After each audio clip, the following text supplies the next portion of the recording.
वालेकुम। अगर आप लोग चाहें तो आप पीछे वाला फैन ऑन कर लें, आगे वाला मैंने बंद किया हुआ है।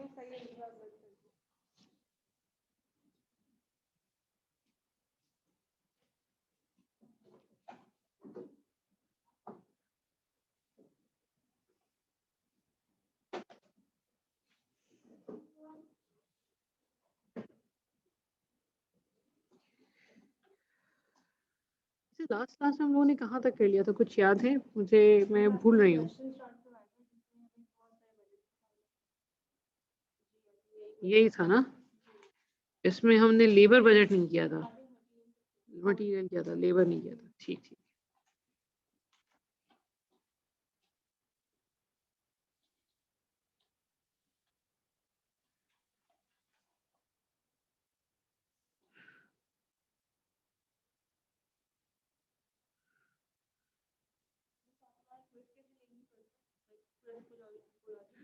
यार वो तो अब मजबूरी है, स्कूलॉजी पे ही लेना पड़ेगा, बिकॉज थर्सडे से तो सब ऑफ हो रहा है। सो और अभी सना भी नहीं है, सना की भी तबीयत सही नहीं है, वो she is I think having some fever और समथिंग। तो मेरे लिए वो प्रिंट आउट करवाना भी एक प्रॉब्लम है। तो मेरे ख्याल में वो अब से ऑनवर्ड्स जितने भी क्विज़ेज़ होंगे वो सारे स्कूलॉजी पे होंगे। तो अगर आप लोगों ने नहीं दिया है तो आप लोग एक दफ़ा उसको चेक कर लीजिएगा। डेमो रखा हुआ है वहाँ पे, ठीक है? और पुराने क्विज़ेज़ भी रखे हुए हैं, ठीक है? स्कूलॉजी पे वो मेरे ख्याल में अभी तक इनेबल हैं। तो आप लोग मुझे बता दीजिएगा जब आपको करना होगा तो मैं उसको अ, कुछ कर दूँगी, जब करना होगा तो, ठीक है? ताकि थोड़ी-सी आप लोगों की प्रैक्टिस हो जाए, क्योंकि आप लोगों ने मेरे ख्याल में फिज़िकल पेपर्स ही दिए हैं अब तक। मिस अच्छा, जी बेटा। मिस एक क्वेश्चन है मिस। बोलें, बोलें, बोलें, बिल्कुल बोलें। मिस अब जो है वो अब टेक होम होने की वजह से मतलब तमाम फिजिकल क्लासेस बंद होने की वजह से मिस जो स्टूडेंट्स के घर में इंटरनेट कनेक्शन नहीं था जो कि पहले कैंपस पे आके दे देते थे तो मिस अब जब सब घर से ही देंगे अब क्विजेज तो मिस अगर उनके पास इंटरनेट की फैसिलिटी नहीं है तो मिस फिर उस सूरत में क्या ऑप्शन है उनके पास? यार देखें, टू बी वेरी ऑनेस्ट, जितने लोगों ने जब मतलब मैंने जो ऑब्जर्व किया है वो ये कि 3 या 4 बच्चे मैक्सिमम आके यहाँ पे क्विज़ेज़ देते हैं, ठीक है? 4 से ज़्यादा की स्ट्रेंथ नहीं होती, बहुत गया तो 5 बच्चे, ठीक है? तो मेरा नहीं हुँ। ख़्याल ये इतना कोई बहुत बड़ा मसला है, मेजॉरिटी तो घर से ही देती है पेपर। मतलब क्विज़ वाले दिन तो टिपिकली बच्चे नहीं होते यहाँ पे। तो मेरा नहीं ख़्याल उससे ज़्यादा कोई फ़र्क पड़ेगा। और दूसरी चीज़ ये कि उसका ऑप्शन है, क वाइवा का ऑप्शन मैंने रखा हुआ है, लेकिन आई आई प्रेफ़र कि अगर आप लोग ऑनलाइन क्विज़ उसको प्रॉपर्ली दे लें तो वो ज़्यादा बेहतर है, बजाए इसके कि हाँ, ये हो सकता है कि जैसे 15 मिनट्स का क्विज़ है तो मैं उसमें आपको थोड़ा-सा टाइम ज़्यादा दे दूँ, ताकि अगर इस किस्म का ज़्यादा इन द सेंस मैं फिर उसको 20 मिनट्स कर दूँ। हेलो? जी।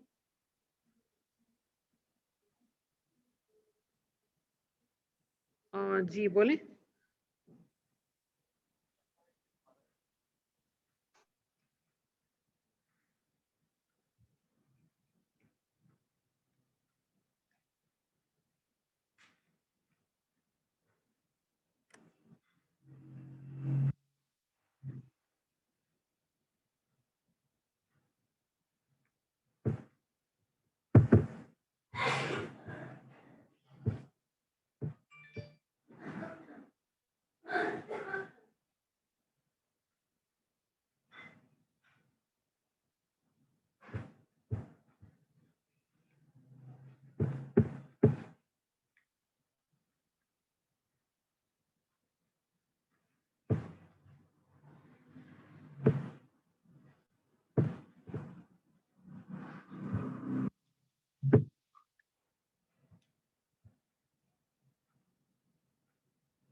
हाँ, तो मेरा नहीं ख़्याल कि इसमें इतना कोई परेशान होने वाली बात है। बहरहाल कुछ अगर मसला होता है तो जस्ट लेट मी नो। लेकिन ऐसा हो मैं नहीं करूँगी कि मैं क्विज़ेज़ को ख़त्म कर दूँ, because now online is the new norm, so you have to deal with it. अच्छा भई। मिस कुछ टीचर्स टेक होम असाइनमेंट्स रख देते हैं मिस। यार मैं नहीं हूं ना उनमें से। ठीक है miss.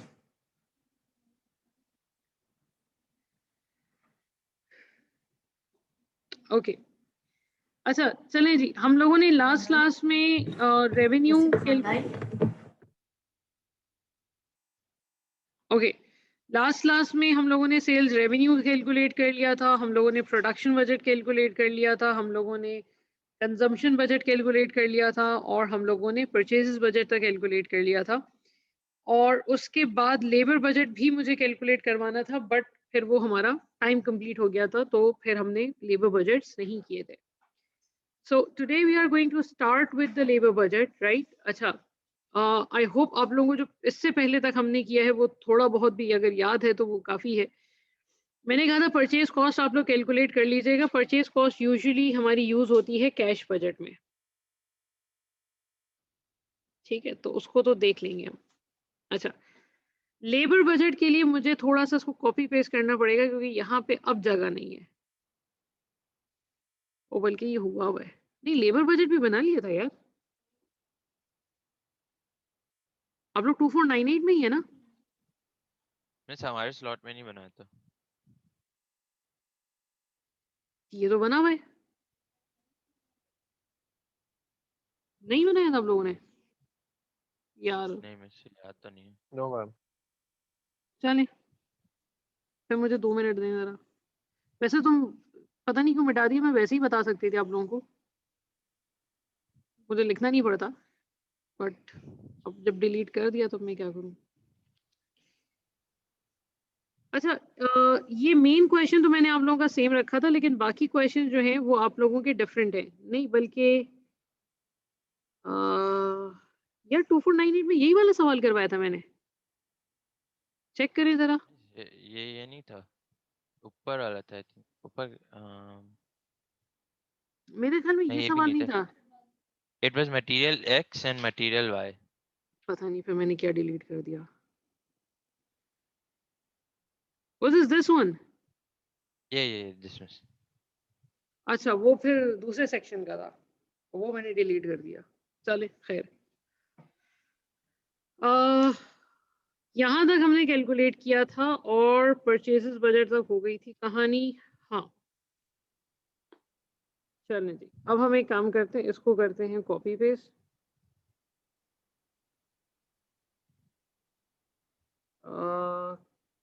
can't I copy this? Copy.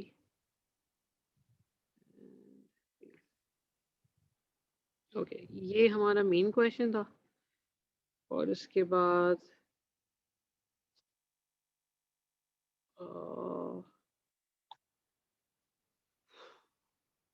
don't know why I'm unable to copy this. Yeah, ये रिक्वायरमेंट थी। जस्ट सेकंड में जरा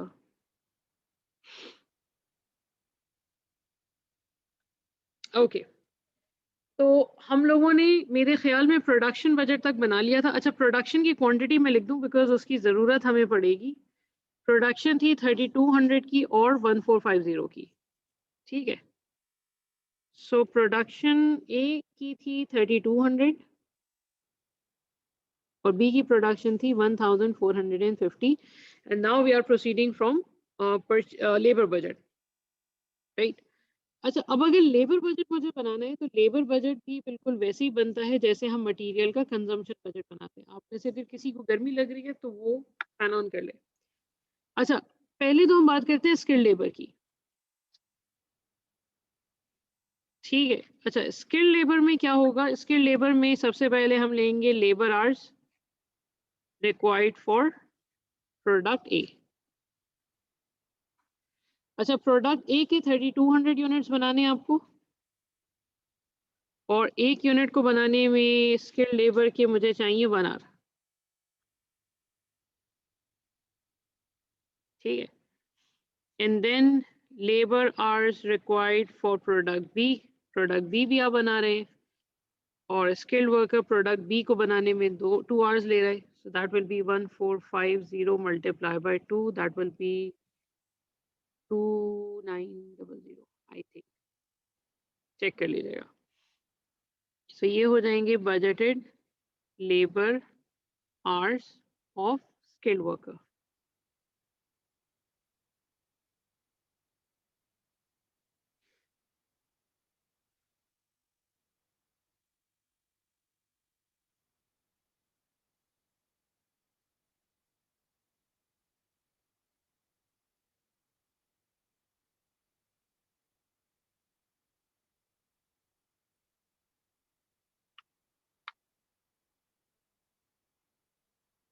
मैम 6100 6,100.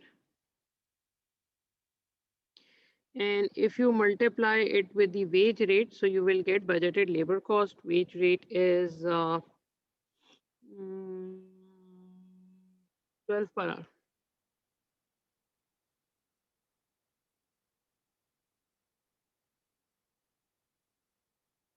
मैम 73,200 ठीक है, जरा इसकी सेमी स्किल्ड जरा ट्राई करें।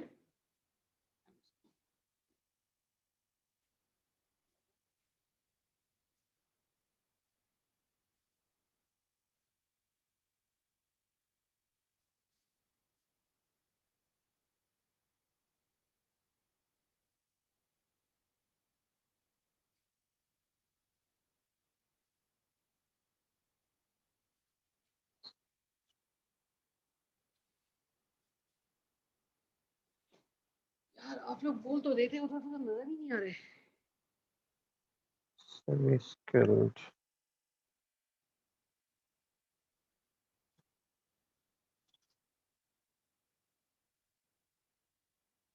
प्रोजेक्टर थोड़ा टेढ़ा हुआ है शायद।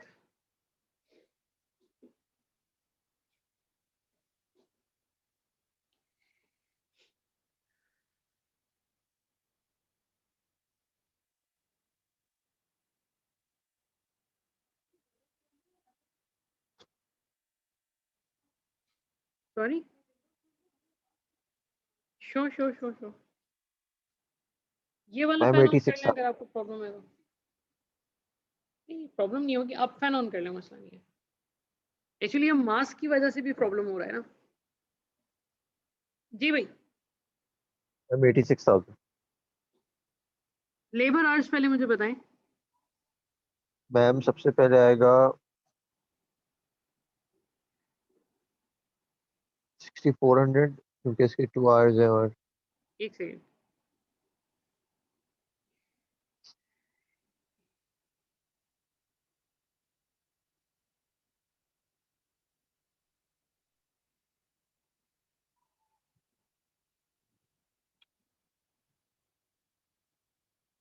सेकंड में कितना है? मैम 4350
मैम हम लोग एंड पे दोनों सेमी स्किल्ड और स्किल्ड को कंबाइन करके टोटल कॉस्ट लिखेंगे ना।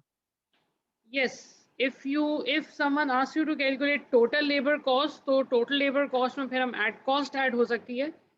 वैसे तो आवर्स भी ऐड हो सकते हैं, लेकिन आवर्स हम इसलिए ऐड फिलहाल नहीं करें क्योंकि उसका वेज रेट अलग अलग है। तो लेबर कॉस्ट आप कंबाइन कर सकते हैं, ठीक है।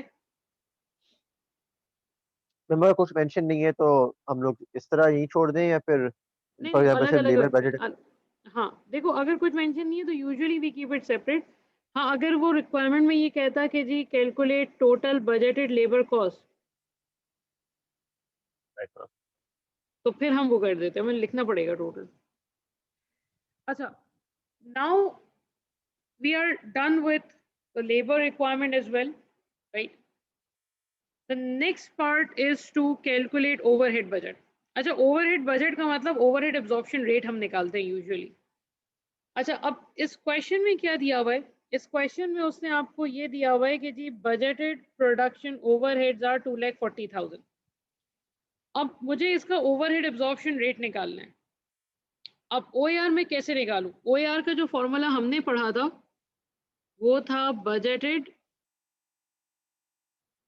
Production overheads divided by budgeted activity level. ठीक है। अच्छा, अब बजटेड ओवरहेड्स में तो 2,40,000 आ जाएगा।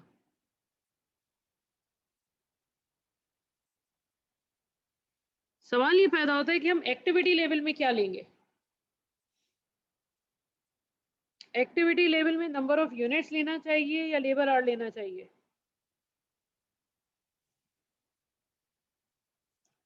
देखो, अगर हम नंबर ऑफ यूनिट्स लेते हैं तो प्रोडक्शन जो है वो 3200 की है और इसकी प्रोडक्शन 1450 की है। दूसरा ऑप्शन ये है कि मैं लेबर आवर्स ले लूं। ज्यादा बेहतर क्या है?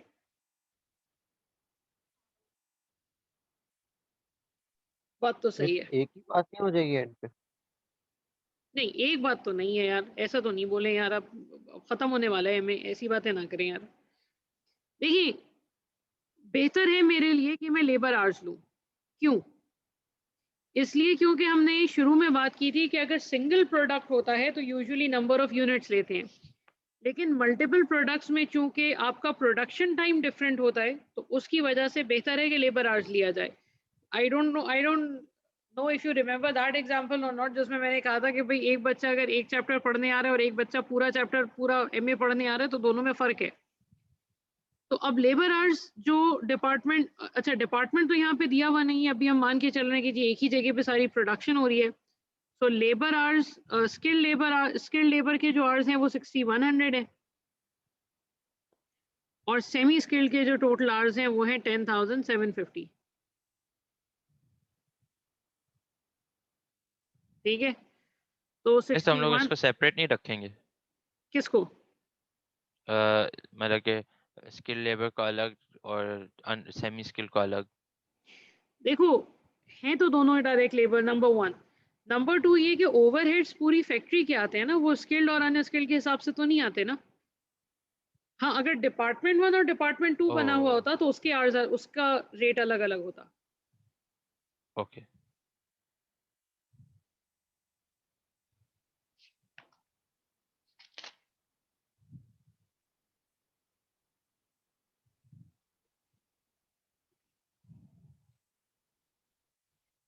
चेक करें, इज इट 14.24 पर लेबर आवर?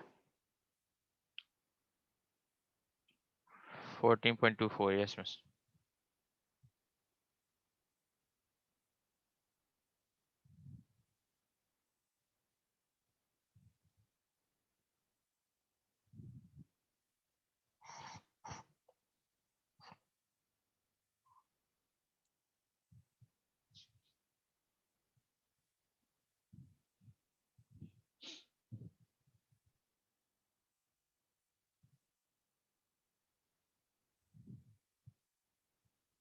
ठीक है भाई।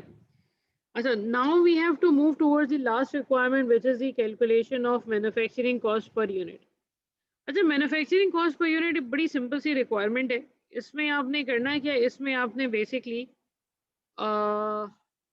सिर्फ कॉस्ट पर यूनिट निकालनी है जो रेगुलर कॉस्ट पर यूनिट होती है। ओके, अब अगर मैं कहूँ कि यार इसमें मुझे आप एक काम करें, प्रोडक्ट ए और प्रोडक्ट बी की तरह कॉस्ट पर यूनिट निकाल दें, तो कॉस्ट पर यूनिट में we will start from direct material.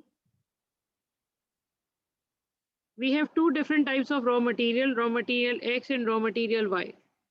Then we'll move towards direct labor. We have two types of direct labor. The first one is the skilled labor and the second one is semi-skilled. So we will get,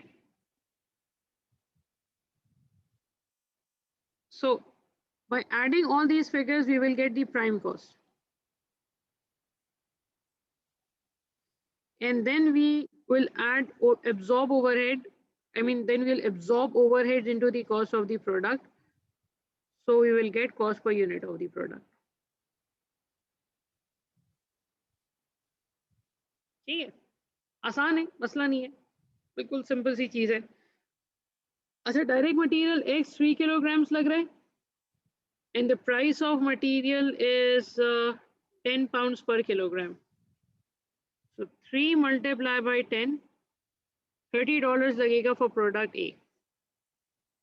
और Y 1 liter use हो रहा है और Y की जो price है that is 7 per liter. So 1 times 7 is obviously 7. So 37 हो जाएगी आपकी direct material cost. Direct labour में skilled workers 1 hour and the wage rate is 12 per hour.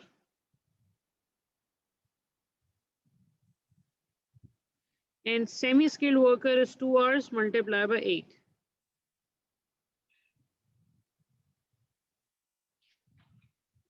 So if you add 37 and 28, you will get 65 probably. I think prime cost is 65. Yes, miss. ठीक है. अच्छा, overhead absorption rate तो पूरे product पूरे factory का हमने एक ही निकाला है. So the overhead absorption rate is 14.24 per labor hour.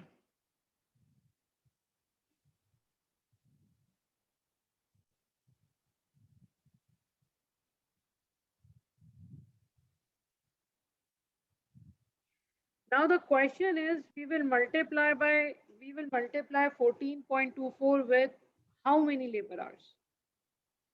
With skilled labor, हम इसको किससे मल्टीप्लाई करेंगे? स्किल्ड लेबर आवर्स के साथ मल्टीप्लाई करेंगे, सेमी स्किल्ड के साथ मल्टीप्लाई करेंगे, या दोनों को मिला के दोनों के साथ मल्टीप्लाई करेंगे? क्या करना चाहिए? बस दोनों के साथ करेगा ना, क्योंकि रेट निकालते वक्त भी दोनों लिए थे. एग्जैक्टली, रेट निकालते वक्त हमने दोनों आवर्स कंसिडर किए हैं, तो जब मल्टीप्लाई करेंगे तब भी दोनों आवर्स कंसिडर होंगे. So 14.24 multiplied by 3 in the first case, 42.72.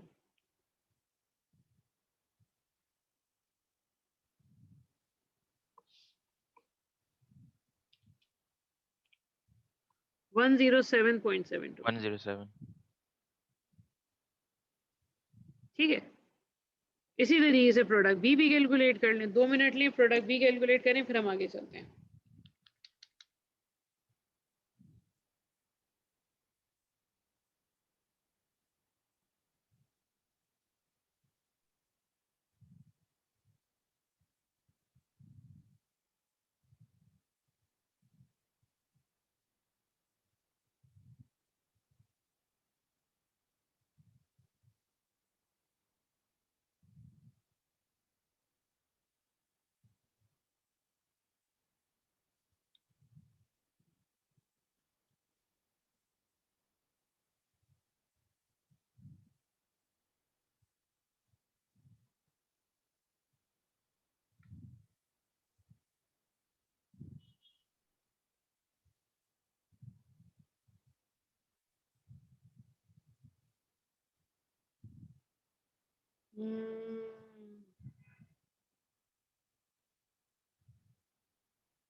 इसकी प्राइम कॉस्ट देखा है, शायद 96 आ रही है. 96. Yes, miss.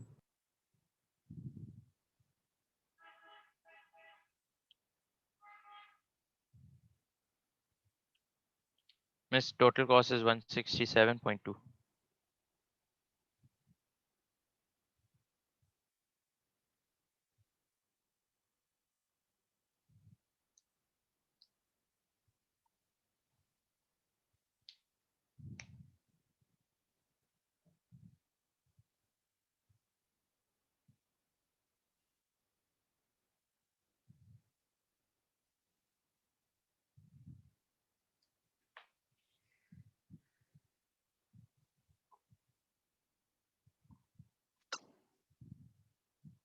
मीन्स हम लोग ये जो बजट निकाल रहे हैं ये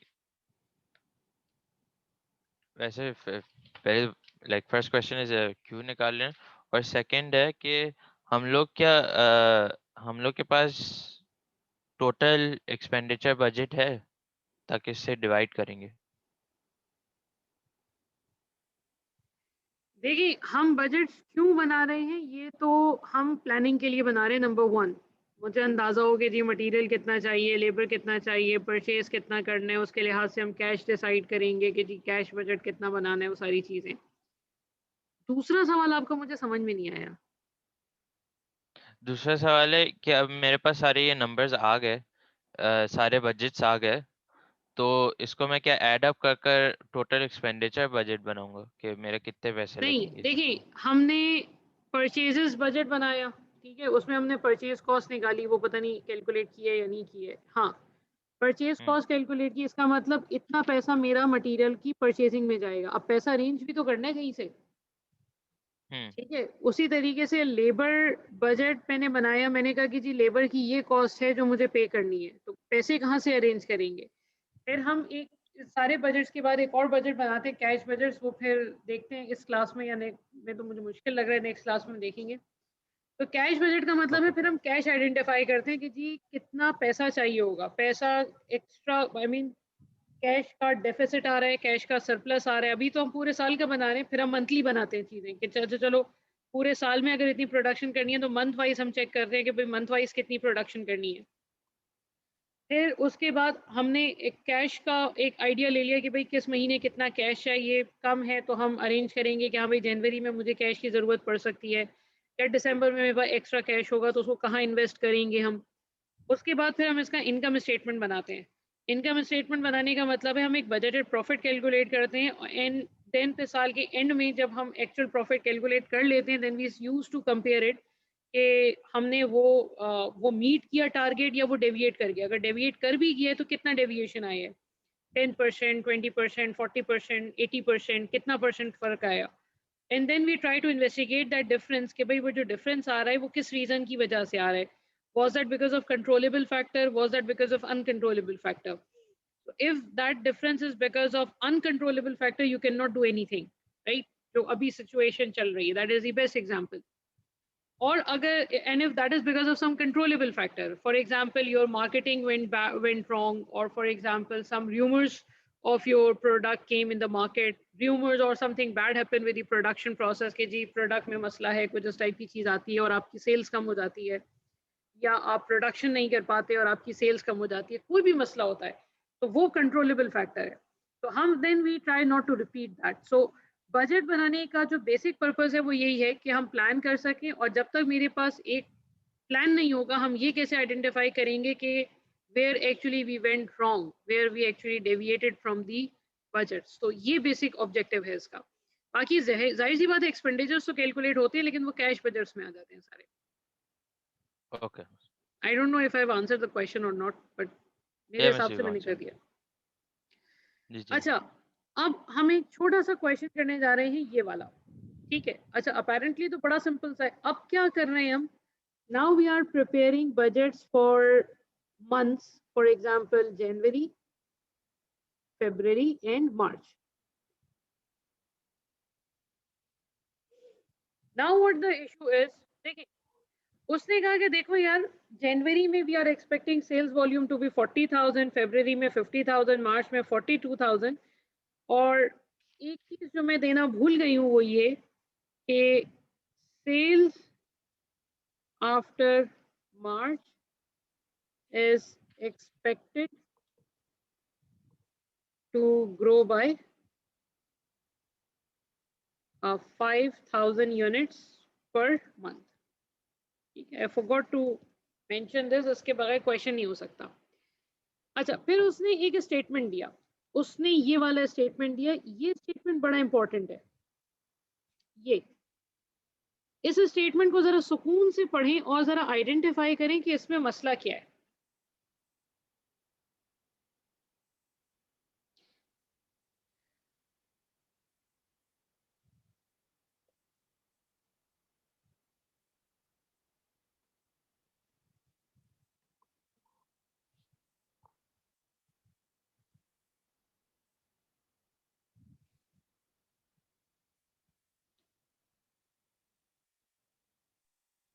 जैसे इसमें फिनिश गुड का वो क्लोजिंग स्टॉक में डिफरेंट डेज की आ रहा है। जी बिल्कुल। उसको फिर हमें अलग अलग करना पड़ेगा। ये बात पता नहीं, मैं जरा एक सेकंड मुझे दें।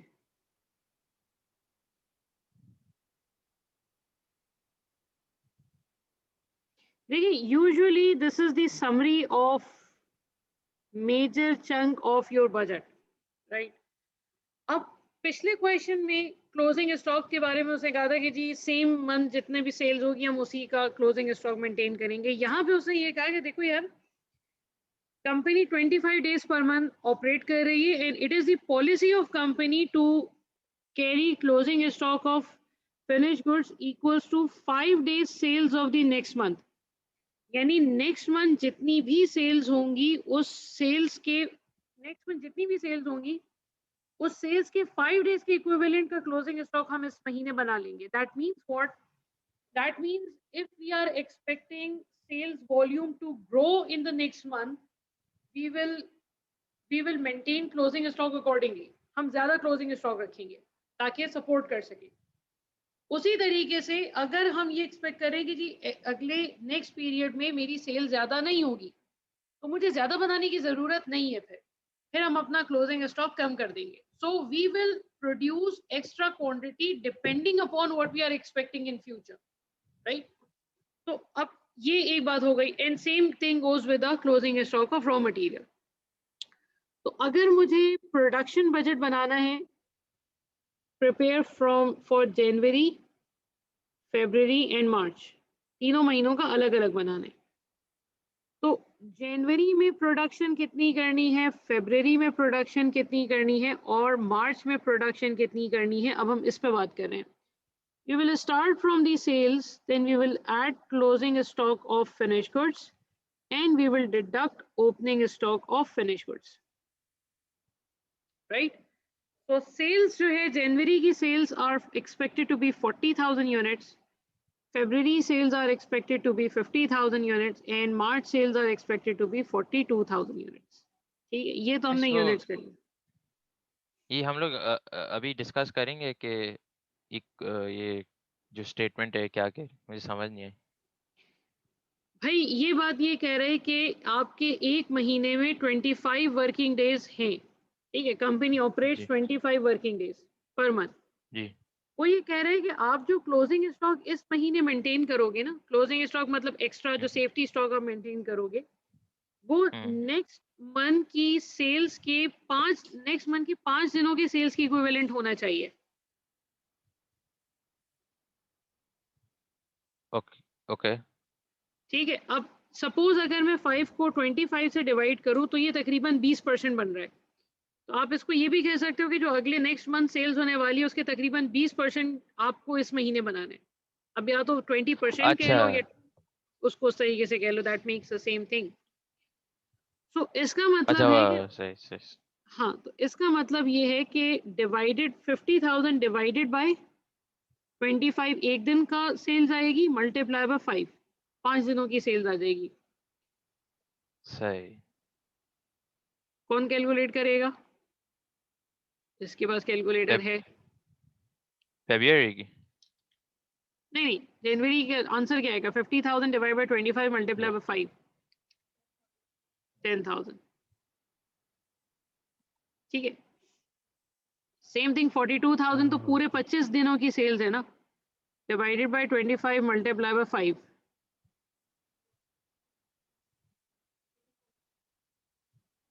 8,400।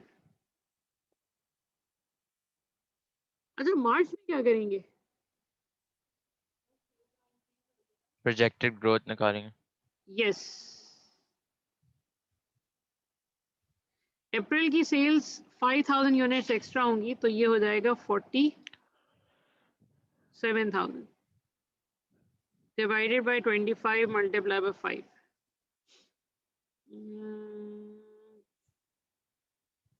9,400। I am not sure. ठीक है। अच्छा, जो बाकी बैचेस है उसमें मैंने डेज देने के बजाय मैंने परसेंटेज दिया हुआ था, तो उसमें बाकी बैचेस में मैंने ऐसे करा है कि जी नेक्स्ट मंथ की सेल्स का 20% हम मेंटेन करेंगे, तो इतना तो वेरिएशन चलता है। परसेंट से थोड़ा ज़्यादा ही वो मतलब समझ आ जाता है। हाँ, मुझे थोड़ा डिफरेंट किसी क्लास में तो कराना था ना, तो आई चोज हाँ योर सेक्शन फॉर दैट। अच्छा, अब ओपनिंग स्टॉक जनवरी का छोड़ दें अभी फिलहाल। आप मुझे बताएं फरवरी का ओपनिंग स्टॉक कितना लेंगे आप? फरवरी का ओपनिंग तो कितना होगा? जो जैन का क्लोजिंग होएगा। बचपन से तो यही पढ़ा है कि जो पिछले साल बच गया वो इस साल का ओपनिंग स्टॉक होता है। तो सोच क्यों रहे हैं? बहुत सारे बच्चों के ना दिमाग में चीजें आ जाती हैं, बोलते नहीं है। वो लगता है ऐसा कैसे हो सकता है कि उनको समझ में आ गया।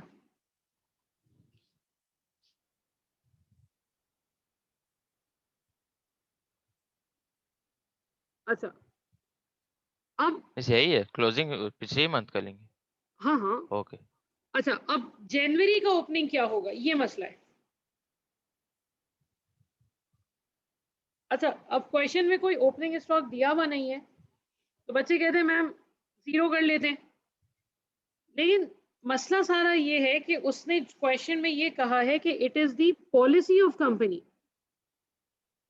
जब आपकी एक पॉलिसी होती है ना, तो पॉलिसी का मतलब you always do the same thing, right? अब हम कर क्या रहे हैं, आप जरा गौर से देखें, थोड़ा सा एरो आगे पीछे हो जाएगा। हम 47,000 का 20% या 5 दिनों के बराबर सामान एक महीना पहले बना रहे हैं, जो जाहिर सी बात है आपके इसी मंथ का ओपनिंग स्टॉक हो जाएगा, क्योंकि वो सेल तो होगा नहीं, डिमांड से ज्यादा बना रहे हैं। 42,000 का कुछ मटेरियल हमने एक महीना पहले बनाया, जो कि इसका ओपनिंग स्टॉक हो गया। फरवरी का कुछ मटेरियल हमने पहले बनाया, जो इसका ओपनिंग स्टॉक हो गया।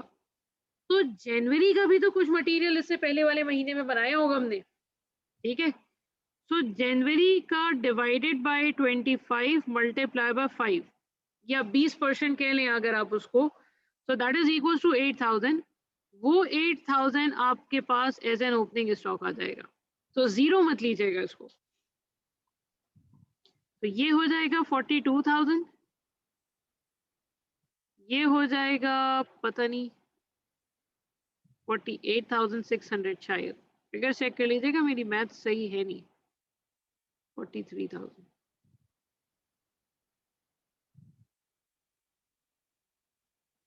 ठीक है। यहाँ पे मैं थोड़ा सा पॉज ले रही हूँ ताकि आप लोग यहाँ तक पहले आ जाएं, कंप्लीट कर लें, फिर हम आगे बात करते हैं।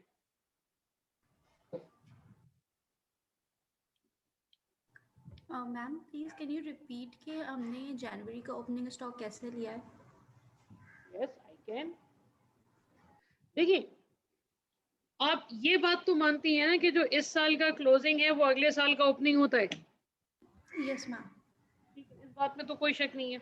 अब देखिए, नहीं। अगर मैं कहूँ कि जी क्लोजिंग स्टॉक ऑफ दिसंबर, ये नजर आ रहा है, मैं बिल्कुल कोने में लिख लूँ, closing stock of December is equals to opening stock of January, ठीक है? अब क्लोजिंग स्टॉक ऑफ दिसंबर कितना होगा? देखो, क्लोजिंग स्टॉक के लिए हमने कहा है कि अगले महीने का बजट आप बनाओ, सेल्स का कितना है और उसका 25 डेज की इक्विवेलेंट आप इस महीने बना लो। तो जनवरी की जो सेल्स हमने दिसंबर में एस्टिमेट की होगी वो की होगी 40,000 की, 40,000 की। सो 40,000 की सेल्स है जनवरी की, और 40,000 की सेल्स का 5/25 या 20% ले लें अगर आप उसको, तो 20% जो है वो हम एक महीना पहले बना लेते हैं। पता नहीं मेरी बात समझ में आ भी रही है या नहीं आ रही? मिस आ रही है। पक्की बात है? जी जी। चले, बेसिकली 40,000। हम we are reverting the same thing. Yes yes yes yes हाँ, यस यस। रिवर्स में कर रहे हैं। मिस ये फरवरी का आपने 48,600 लिखा है, 48 हाँ वो हाँ, होगा। 48,400 है। रिवर्स वर्ड मुझे नहीं समझ में आ रहा सही है नहीं, बट बहरहाल समझ आ गया तो बस खैर है। Acha, we are done with the production quantity. The only difference is we are actually first estimating what we are expecting in the next period and trying to maintain our inventory accordingly. हम कोई अपनी तरफ से कोई figure assume नहीं कर रहे कि जी 5000 का क्लोजिंग स्टॉक होगा. अच्छा, अब चलें, ये बात तो हो गई कि जी प्रोडक्शन बजट बनाना था. अब हमें बनाना है परचेजेस बजट. ठीक है. अब परचेजेस के लिए the first thing which we need is consumption. ठीक है. Now, what is the consumption? Consumption is 4 kilograms per unit. So multiply all figures with 4. So this will be 168,000 kilograms शायद. ये kilogram में आ जाएगा. 48,400 times 4 is 193,600.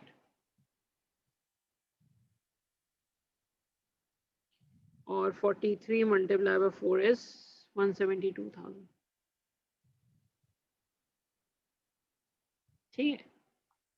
We will add closing stock of raw material in it, and we will deduct opening stock of raw material from this figure.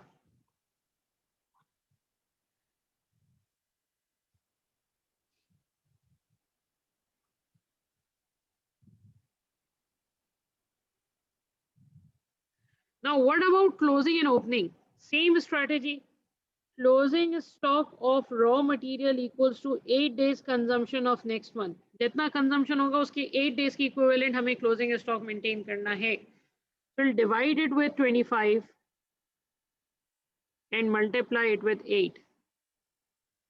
या अगर आसानी के लिए चाहो तो 8 divided by 25 percentage निकाल लो, 32% बनता है. वैसे भी कर सकते हैं आप.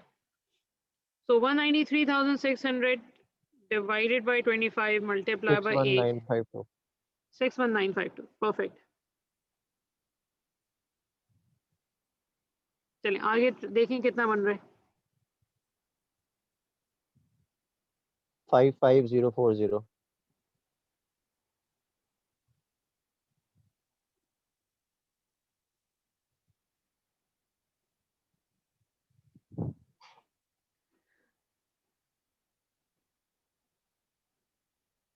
कुछ मसला समझ मैम आया? कंजम्पशन का अप्रैल में हम क्या लिखेंगे?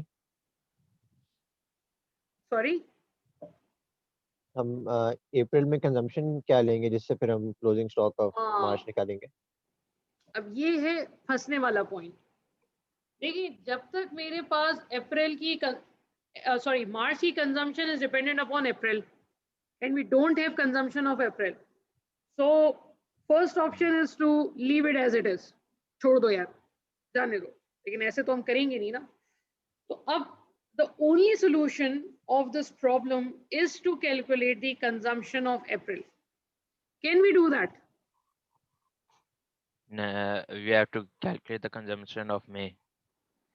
Sorry, वो sales of May निकालना पड़ेगा ताकि पहले closing तो stock मुझे of ये सोचने थे अप्रैल के बाद हमें आता है. ठीक है. अच्छा, सेल्स आपकी 5,000 ग्रो करेंगी, so this will be 52,000. ठीक है. अच्छा, अब ये जितना भी काम हो रहा है ये सारा एक्स्ट्रा हो रहा है. इसका जरूरत नहीं है, लेकिन बहरहाल मतलब एक पॉइंट पे जरूरत पड़ रही है हमें. देखिए, या चले मैं अपनी बात को थोड़ा बेहतर तरीके से बताती हूँ. I need consumption of April if I want to calculate closing stock of March. I need consumption of April, and consumption of April is dependent upon production, and we don't have production. So first we have to calculate production in a very similar manner as we calculated before. So divided by 25 multiplied by 5. थोड़ा सा irritating है लेकिन मजबूरी है. 10,400 बनता है ये closing stock, और ओपनिंग तो वही 9,400 हो जाएगा. So what is 7,000 plus 10,400 minus 9,400? 48,000.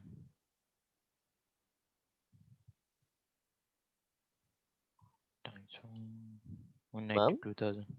जी बेटा, हम लोग कुछ इस तरह का नहीं कर सकते जो हमें उन्होंने दिया हुआ है कि 5 दिन का हमें फिनिश गुड्स का स्टॉक रखना है और 8 दिन का रॉ मटेरियल, इसमें हम कुछ इस तरह का नहीं कर सकते कि हमारा नॉर्मल लॉस हो रहा है? देखो लॉसेस वाली जो कहानी है वो अभी हम थोड़ी देर में करेंगे।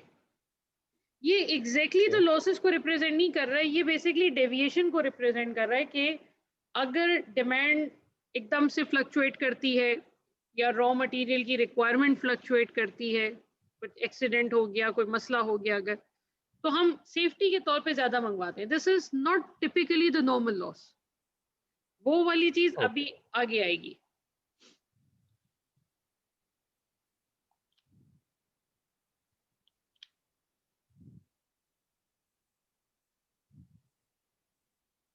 चाहो तो उसको परसेंटेजेस में भी कन्वर्ट कर लो, 616440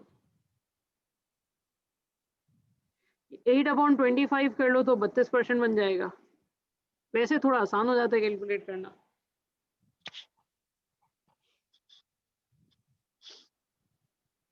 इस यूजुअली क्वेश्चन में परसेंटेज दी हुई होती है या डेज दिए हुए होते हैं?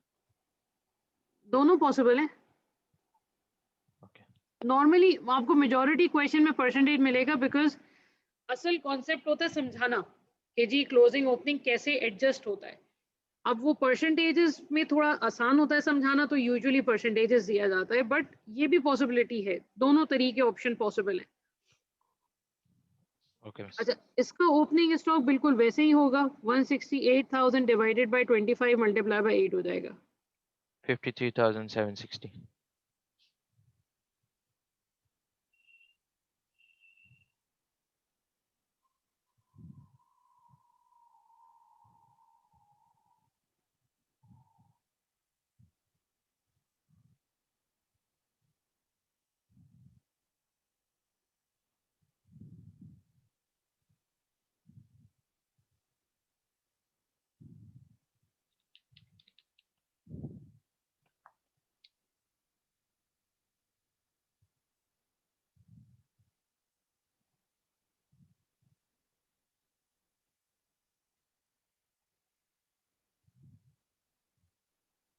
It's 175,832. 171,192। Oh, God.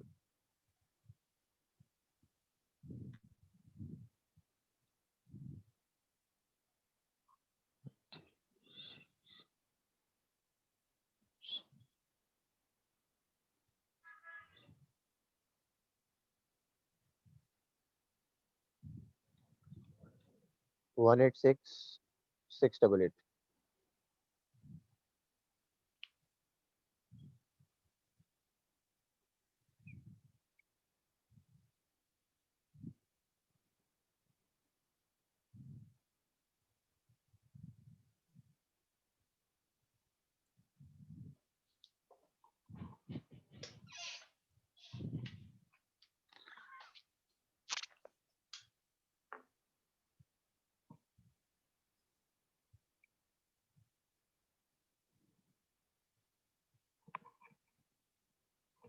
ठीक है भाई, चले यहाँ तक तो अच्छा खासा काम हमने कर लिया।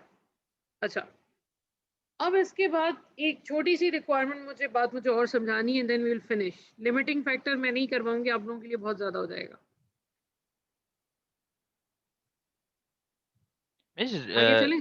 प्रैक्टिकल वो प्रैक्टिकल वर्ल्ड में जैसे अगर कॉर्पोरेट बजटिंग हम लोग कर रहे होते हैं तो ये ऐसी चीज हो रही होती है या ज्यादा मतलब कि क्या डिफरेंस होता है कॉर्पोरेट वर्सेस जैसे देखिए, क्वेश्चन? उसमें दो चीजें आप समझें। पहली चीज तो ये कि हर बिजनेस का जो नॉर्म्स हैं वो यूजुअली डिफरेंट होते हैं, ठीक है। वर्किंग एनवायरनमेंट डिफरेंट होते हैं, चीजें डिफरेंट होती हैं। जैसे अभी हम एक रॉ मटेरियल की बात कर रहे हैं और उसमें जनवरी फरवरी मार्च ले रहे हैं, बट ऑब्वियसली आपकी जो एक प्रोडक्ट है, जब आप एक प्रोडक्ट को बनाने जाते हो तो आप उसमें बहुत डिफरेंट टाइप की चीजें यूज कर रहे होते हो। अब जैसे नट बोल्ट आप यूज कर रहे हैं, अब नट बोल्ट में कुछ जगहों पे डिफरेंट चाहिए होता है, कुछ जगहों पे डिफरेंट साइज चाहिए होता है, and we consider all different.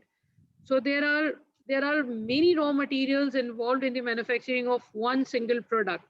ठीक है, उसमें हर वो चीज जो साइज के लिहाज से डिफरेंट है या कलर के लिहाज से डिफरेंट है, so we have to keep it in a separate category, right?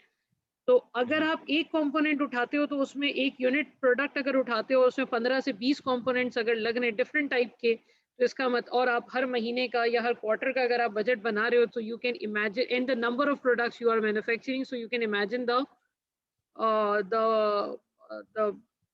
Burden actually. So obviously उसमें फिर हम इस तरीके से और फिर आपको हर टाइम हर वक्त आपको रियल इन्वेंट्री चाहिए होती है कि जी अभी मेरे पास स्टॉक कितना है. सप्लायर अगर मुझे एकदम से ऑर्डर रेज करता है तो जाहिर सी बात है, अब हम गिनने तो नहीं बैठेंगे ना कि भाई कितना मटेरियल मेरे पास रखा हुआ है. So for that we have systems, we have management information systems, we have material inventory systems जो है हमारे जितने भी हैं, वो फिर आपको एक मतलब सारा डैशबोर्ड ऑटोमेशन हो कैटेगरी, जाती है. हाँ सारी चीजें देंगी. तो ऑटोमेशन तो डेफिनेटली अपनी जगह पे है, ठीक है, वो बात तो वैलिड है. But what we are discussing is behind the scene क्या हो रहा है. क्योंकि देखो एक चीज आप जहन में रखो कि जितनी भी चीजें हम यहाँ पे कर रहे हैं, ये सारी चीजें ऑलमोस्ट सॉफ्टवेयर पे हो जाती हैं. So why we are doing all these things? Just because we should know कि इसके पीछे की कहानी क्या है. बिकॉज बहुत सारी जगहों पे डिसीजन मेकिंग में आपको इन सारी चीज़ों का काम पड़ता है. इन चीज़ों से आपको एक आइडिया जनरेट होता है कि हाँ भाई अच्छा ठीक है, ओके फाइन, इस तरीके से काम होता है. एक चीज़ हम लोग जब इकोनोमेट्रिक्स पढ़ रहे थे, इकोनोमेट्रिक्स रिसर्च, पता नहीं आप लोगों ने शायद पढ़ा हो कभी, नहीं? इकोनोमेट्रिक्स बेसिकली वो है, हाँ, रिसर्च मेथड्स में यूज होता है. तो इकोनोमेट्रिक्स के बहुत सारे सॉफ्टवेयर्स बने हुए हैं, ठीक है, आप बड़े आराम से प्लग इन प्ले करके देख सकते हो उसमें. बट द प्रॉब्लम इज जब आप फंसते हैं ना वहां पे कि कोई मसला आ गया, हेट्रोजेनिटी का या मल्टीकोलिनियरिटी का मसला आ गया, अब वो मसला कैसे सॉल्व करना है, उसके लिए आपको बेसिक्स पता होनी चाहिए.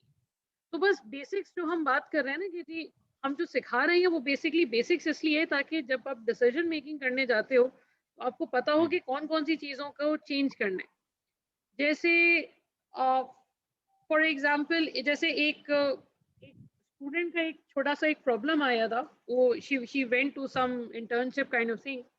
वहां पे उसको एक असाइनमेंट मिला था कि एक कंपनी है वो एक प्रोडक्ट बना रही है. अब उन्होंने उसको असाइनमेंट दिया था कि जी आप बताएं कि जी इस प्रोडक्ट की हम कॉस्ट किस तरीके से कम कर सकते हैं. अब कॉस्ट अगर आपने रिड्यूस करना है तो यू मस्ट नो कि यार इसमें मेरा कंपोनेंट क्या क्या लग रहा है, उसमें क्या क्या चीजें हैं, उसका क्या बेनिफिट है, वैल्यू जैसे कहते हैं ना, वैल्यू एडेड एनालिसिस. तो वो उन सब चीजों में फिर ये सारी चीजें काम आती हैं. As far as the point is concern कि जी हमें क्या ये बनाना पड़ेगा, तो बनाना तो नहीं पड़ेगा, बट इसकी नॉलेज इंपॉर्टेंट है.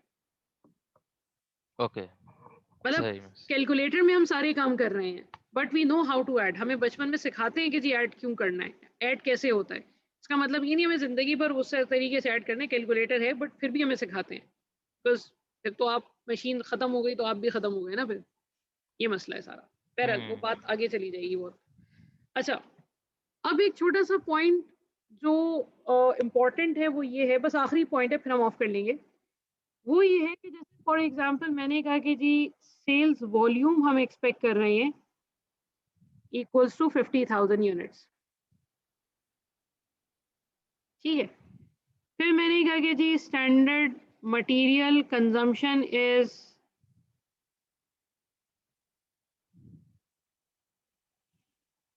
5 kilograms 4 kilograms पर यूनिट, और मैंने कहा कि यार ये नेट ऑफ वेस्टेज है. Now what do you mean by net of wastage? चलें ये मैं बताती हूँ.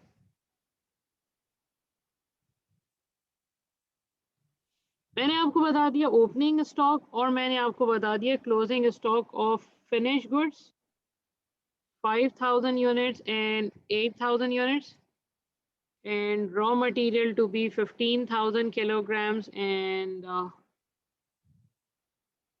let's say 20,000 kilograms.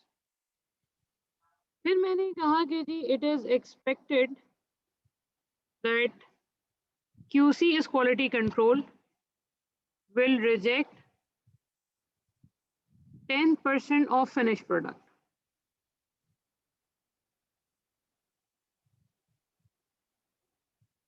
And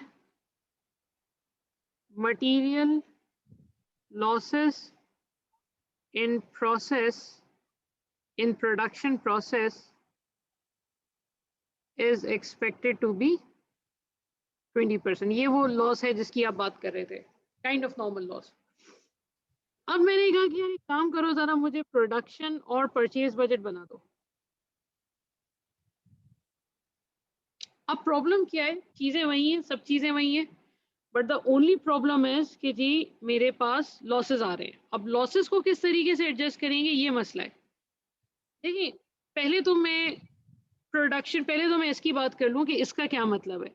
वो ये कह रहे हैं कि 10% ऑफ फिनिश प्रोडक्ट रिजेक्ट हो जाएगा। इसका मतलब अगर फॉर एग्जांपल 60,000 की रिक्वायरमेंट है, हमने 60,000 बनाया, so out of 60,000, 6,000 units will be rejected by the quality control department and we will have only 50 to 4,000 units available. यानी आप इसको यूं समझो कि जैसे for example we are starting from sales, right? हम सेल से स्टार्ट करेंगे, सेल्स मुझे करनी है 50,000 यूनिट्स की। मैं इसको इधर कर देती हूँ, सेल्स हमें करनी है 50,000 यूनिट्स की, ठीक है। फिर हमने closing stock of finish goods add किया, ये है तकरीबन 8,000, और opening stock of finish goods हमने यहाँ से डिडक्ट कर दिया, दैट इज 5,000, ठीक है। That means we have to manufacture, we need production budget is 53,000. That means we have to produce 53,000 units. Now the problem is if we manufacture 53,000 units, then quality control is going to reject 10% of the 53,000. 5,300 तो वो reject कर देगा, मुझे मिलेगा 50, sorry? Miss हमें extra बनाने होंगे ना यूनिट्स। हाँ, मुझे 53,000 से कम मिलेगा, तो in order to secure 53,000 units we have to produce more than 53,000. अब ज्यादा कितना बनाना है, यहाँ पे आके बच्चे बड़ा टेंशन फ्री काम करते हैं। वो कहते हैं 53,000 का 10% ले ऐड कर दें। इतना सिंपल होता तो मैं नहीं करवाती ये सवाल, तो खुद ही छोड़ देती आप लोगों पे। देखिए इसका अब आई डोंट नो आप लोगों के परसेंटेजेस के कॉन्सेप्ट्स कैसे हैं। देखिए 100% आप इनपुट कर रहे हैं, out of that 100% we are expecting that 10% will get rejected and we will get 90% as a good output. And good output should be equals to 53,000, ठीक है। तो इसका मतलब ये हुआ कि सर हम बनाएंगे कितना। अब इसको दो तरीके हैं, या तो मैं ये कहूँ कि भाई जैसे परसेंटेजेस करते हैं ना कि जी मुझे नहीं पता कितना बनाना है, लेकिन जितना भी बनाएंगे आप उसका 90% जो है that should be equals to 53,000. Simple statement. Production quantity का 90% should be equals to 50,000. So X will be 53,000 times 100 over 90. 58,888.9. ठीक है। दूसरा ऑप्शन क्या है, दूसरा ऑप्शन आसान है। 53,000 कितना परसेंट रिप्रेजेंट कर रहा है, 93%, sorry 90%। So divide it with 90, 1% आएगा, मल्टीप्लाई बाय 100 कर दो तो इनपुट क्वांटिटी आ जाएगी। सो बहरहाल कुछ भी करो, डिवाइडेड बाय 90 मल्टीप्लाई बाय 100 ही करना पड़ेगा एंड में। So you will get 58,889 units. This is what this is production quantity including rejection. यानी अगर आप 58,889 यूनिट्स बनाएंगे, उसका 10% जाया होगा, तब कहीं जाके आपको आपके 53,000 यूनिट्स मिल जाएंगे। ठीक है भाई, यहाँ तक किसी का कोई सवाल है? नहीं मिस। ओके अच्छा, अब चलिए ये तो हो गया, प्रोडक्शन हमने निकाल लिया कि जी प्रोडक्शन कितना करना है। अब परचेजेस कितना करना है ये डिपेंड करता है मेरे कंजम्पशन पे। अब जरा आते हैं ये जो नेट ऑफ वेस्टेज वाला मसला मैंने अभी लिखा था यहाँ पे। देखिए नेट का मतलब क्या है, net profit, net salary, net income. Net का मतलब है after deduction. So net of wastage का मतलब है after deduction, after any wastage. Now what do I mean by this, देखिए फॉर एग्जाम्पल आप टोमेटो केचप का एक पैकेट बना रहे हैं जो 1 kg का है, ठीक है, या चले मैं और आसान कर देती हूँ, आपको 5 किलोग्राम राइस का एक पैकेट बनाना है, 5 किलोग्राम चावल का एक पैकेट बनाना है। अब now the question is, if I want 5 kilogram as an output, how many kilogram should I input? Because मुझे ये पता है कि चावल की जो आउटर कोटिंग होती है दैट इज हस्क, तो वो जब आप निकालोगे तो उसमें कुछ लॉस होगा।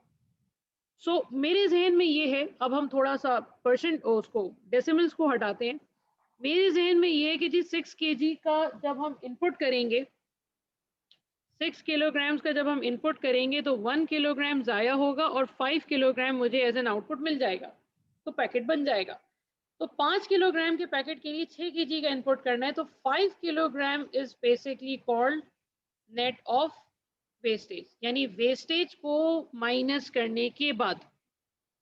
और कभी भी क्वेश्चन में अगर आपको कोई क्वांटिटी दी हुई होती है तो that is always net of wastage. जी मुझे प्रोडक्ट में इतने किलोग्राम चाहिए या प्रोडक्ट मुझे इतने इतने इतने वेट का चाहिए, अब आप देख लो उसको बनाने में कितना मटेरियल आपको इनपुट करना पड़ेगा। तो इसके दो तरीके हैं, आसान तरीन तरीका तो ये कि जी 4 किलोग्राम को हम नेट ऑफ कर लें, यानी हम ये निकाल लें कि जी 4 kg अगर मुझे आउटपुट में चाहिए तो इनपुट कितना करना पड़ेगा। सेम टेक्निक, मुझे नहीं पता 100, मुझे नहीं पता इनपुट कितना करना है, लेकिन 20% इनपुट तो ज़ाया हो जाएगा, वेस्टेज में चला जाएगा, 80% मुझे आउटपुट में मिलेगा। सो इनपुट क्वांटिटी का 80% should be equals to 4 kilograms. So x should be equals to 4 multiplied by 100 is 400, 5. So I have to make an input of 5 kg in order to get 4 kilogram as an output. ठीक है, अब आसान है। अब consumption कैसे निकालेंगे? आप consumption निकालेंगे कि जी 5 kg चाहिए ना, और यूनिट्स कितने बनाने हैं? यूनिट्स अभी हमने निकाले थे ये 58,889।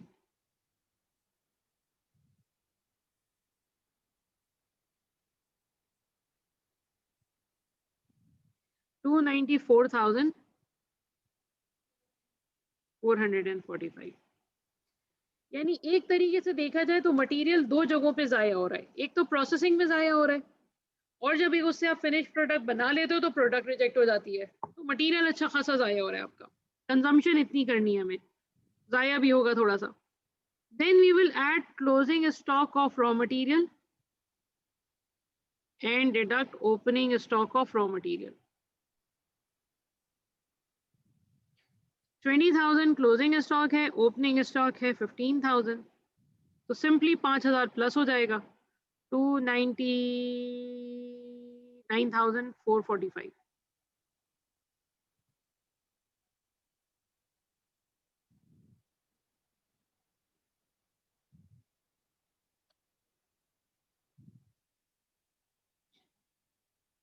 ठीक है भाई, तो लॉसेस को एडजस्ट करने का बस एक ख्याल ये रखिएगा कि फिनिश गुड्स का जो लॉस है वो प्रोडक्शन कैलकुलेट करने के बाद एडजस्ट होता है। एक दफ़ा प्रोडक्शन क्वांटिटी आप निकाल लें, उसके बाद हम लॉसेस एडजस्ट करते हैं फिनिश प्रोडक्ट के। लेकिन जब प्रोसेस लॉस आता है या मटेरियल के लॉसेस आते हैं तो वो पहले एडजस्ट होते हैं, फिर ओपनिंग क्लोजिंग हम लेते हैं। क्यों? इसलिए क्योंकि ये प्रोसेस लॉस है। प्रोसेस लॉस का मतलब है कि जब प्रोडक्शन हो रही होगी तब ये चीज आया होगी। This is not the production process, this is something which is in the store department. Store department में तो नुकसान नहीं हो रहा ना, लॉसेस स्टोर डिपार्टमेंट में तो नहीं हो रहे, तो इस लॉसेस का इफेक्ट ओपनिंग क्लोजिंग में नहीं आएगा। ये ब्लंडर है जो बच्चे करते हैं।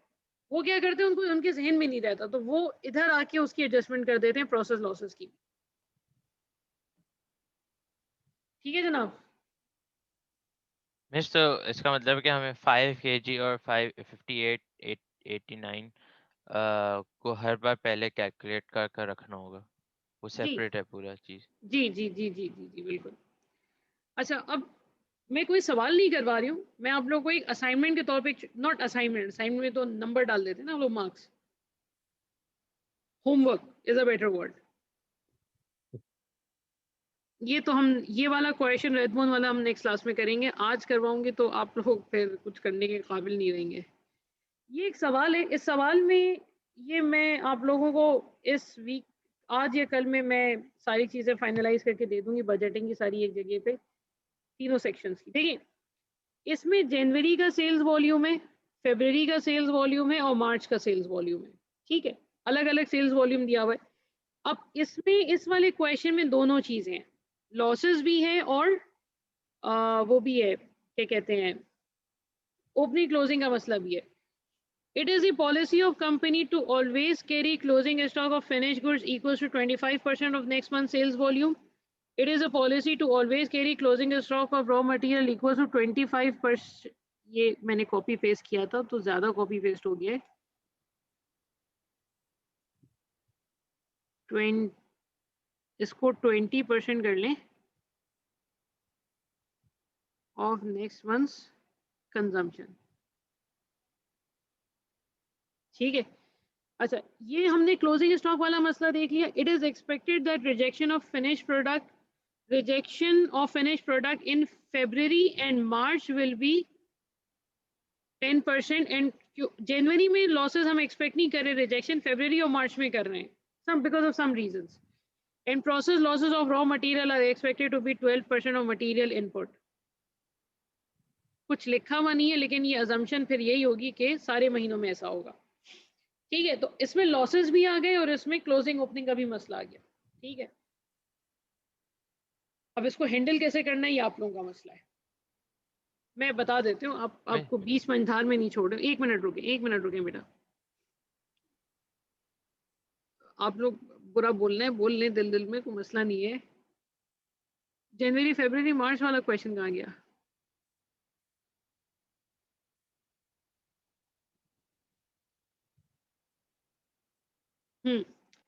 अब यहाँ पे जैसे प्रोडक्शन क्वांटिटी हमने कैलकुलेट कर ली है। अब प्रोडक्शन क्वांटिटी कैलकुलेट करने के बाद यहाँ पे हम लॉसेस एडजस्ट करेंगे। ठीक है, ये तो विदाउट लॉसेस हो जाएगा। फिर यहाँ पे हम डिवाइडेड जो भी करना है वो सारे महीनों में अलग अलग करेंगे, डिवाइडेड बाय 90 मल्टीप्लाई बाय 100, ये हो गया।